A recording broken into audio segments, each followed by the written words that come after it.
Theodore Parker was a Unitarian minister and abolitionist in the 1800s. Born in Massachusetts in 1810, he later preached about slavery, the absence of women's rights, and capital punishment.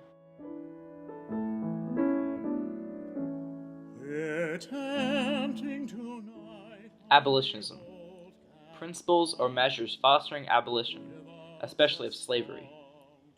Other abolitionists include Frederick Douglass, John Brown, and Harriet Tubman.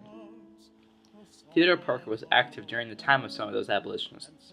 He worked with the Underground Railroad and helped many slaves to freedom.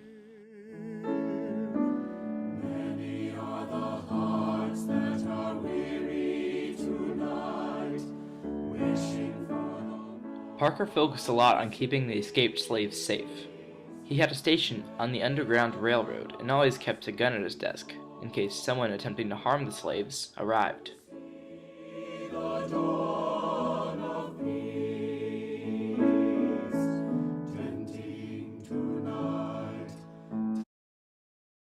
I have Dwight Kramer, a Unitarian Universalist expert, here to talk with me about Theodore Parker. So, who was Theodore Parker? Well, Theodore Parker was a very prominent Unitarian minister and scholar and reformer in the first half of the 19th century. He came from a very poor family, could not afford to pay tuition at Harvard, but passed all the tests and then was admitted to a seminary and was ordained.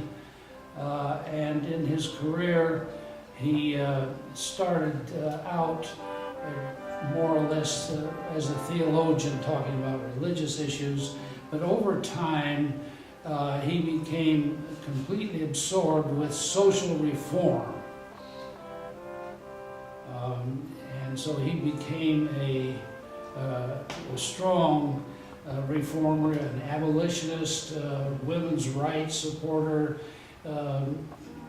prison reform, opposed the death penalty.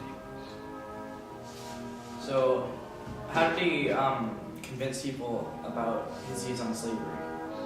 Well, his position was that slavery was a moral issue and that it was immoral for one person to own another person.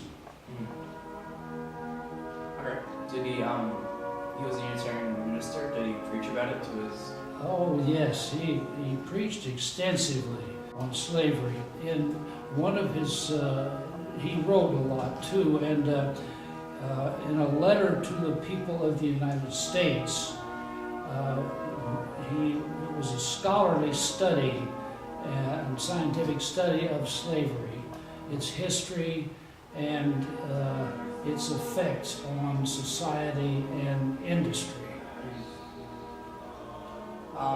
Unitarians are really pro-human rights. Did he shape how that was? Yes, he was very influential. Through his preaching, his lectures, his writing, he became a political force in the movements. The Fugitive Slave Act, which required fugitive slaves who were in a free state, had to be arrested and returned to their masters.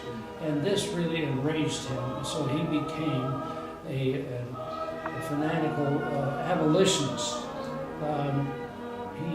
His home became a station on the Underground Railroad. And he had a gun in his desk drawer. He actually married a slave couple and helped them get to England. One of many personal stories like that.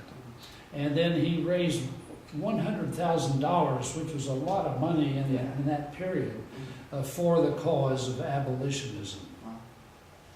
So I know a lot of people were opposed to slavery and a lot of people supported it. So how did the people who opposed and supported it react to Theodore Parker and his views? Well, he was a very popular speaker on that issue and other issues. and they formed a special congregation for him, and he attracted so much attention that they eventually hired what was called the music hall, and over 3,000 people would come to hear him preach. Wow. And during that period, one of his sermons was on the effects of slavery on the American people.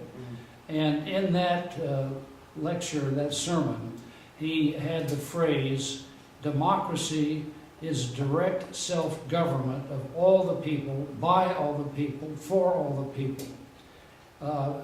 Mr. Herndon, who was Lincoln's partner, law partner, was in Boston at the time, heard the sermon, and took a copy of it to show it to Lincoln. And Lincoln made pencil marks along the side of that phrase. And that phrase, that language, eventually appeared in slightly reduced form in the Gettysburg Address. Wow. So, you would consider Theodore Parker a revolutionary person? I would consider him more of a reformer than a revolutionary person. Revolution involves many people and a community, but he was a strong reformer, especially on those issues I've mentioned. So, what do you think the greatest impact he's left the United States today is? Well, I'm sure that his leadership and his popularizing of the social issues of that period strongly influenced the society in Boston and New England.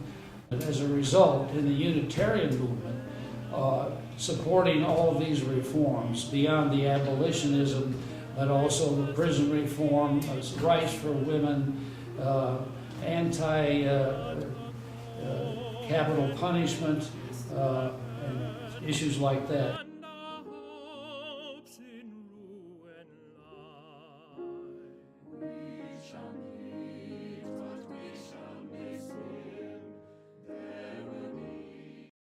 You can see how important Theodore Parker was just by looking around D.C. A quote of Parker's which Martin Luther King Jr. paraphrased can be found at the Martin Luther King Memorial and on the rug at the Oval Office. It is, "The arc of the moral universe is long, but it bends towards justice."